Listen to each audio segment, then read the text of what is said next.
Today is Tuesday, Parashat Vayera, and we're going to be learning today the halachot that have to do with Bikur Cholim, with visiting the ill, the sick people, and this is from the Chok Lisel actually of yesterday, the halakha psuka that we did yesterday. Mitzvah levaker cholim, it's a mitzvah to visit the sick people. Hakerovim ve'achaverim nichnasim miyad.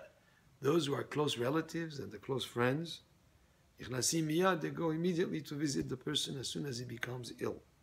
Ve'arechokim, those who are not so close, maybe not such close friends, achar shlosha yamim, after 3 days that the person became ill.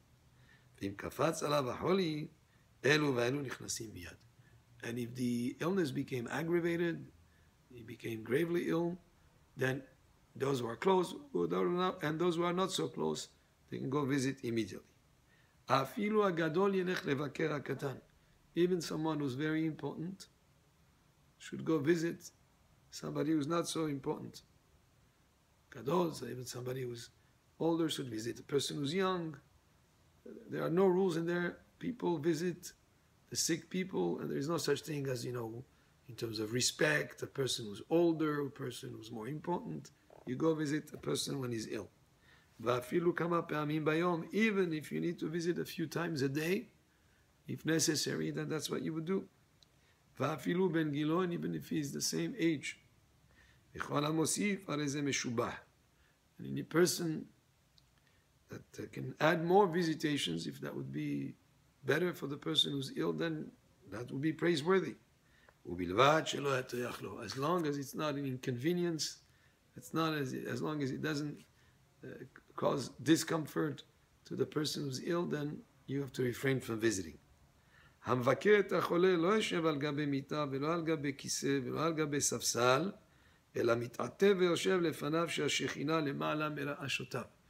person goes to visit a sick person, and when he sits, he should not sit at a higher level than the person who's ill.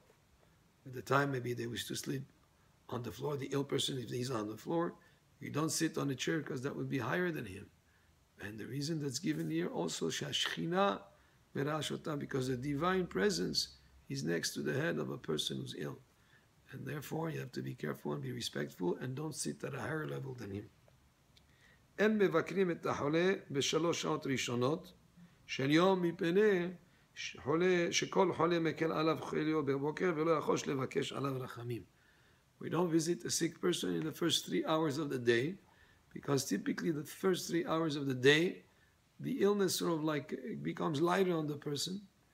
It becomes, maybe he's not so much in pain. It's easier for the person. If you see him in that state, you may not pray for him. You say, this guy is doing fine. So we don't visit him in the first 3 hours. And also, we don't visit a sick person in the last 3 hours of the day, when it comes closer to the evening. Because that would be a time that the sickness becomes more difficult, more painful maybe. And if you see him in that state, you might lose hope from praying for him. So therefore, the middle of the day, after the first 3 hours, and before the last 3 hours of the day, you have 6 hours in the day, maybe between 9 and 3 o'clock in the afternoon. That would be the proper time to visit, because if it's too early in the morning, you think this guy is doing fine, he doesn't need any prayers. And if it's in the afternoon, later afternoon, then you say this guy is too much, he's already far gone, so maybe you could lose hope for him. And this mitzvah of Bikur Cholim is very important, and it's a mitzvah to be fulfilled when you know someone that is not well, and when you visit him, you sort of give him a little of a moral boost, you give him a little make him feel better in a sense. And the mindset of a person is very important in terms of the recovery of the person. So as you visit him and you're able to help him get in a better mood somehow, it just sort of gets him also to be maybe distracted from his illness. And when you communicate with him, there are many, many aspects that we could go into, but in general, just the idea, when you visit the sick, you make him feel better to some extent. And even if you're not able to help and make him feel better, it's a mitzvah to visit the sick, and a person should fulfill this mitzvah when the opportunity arises. Baruch Adonai le'olam, amen ve'amen.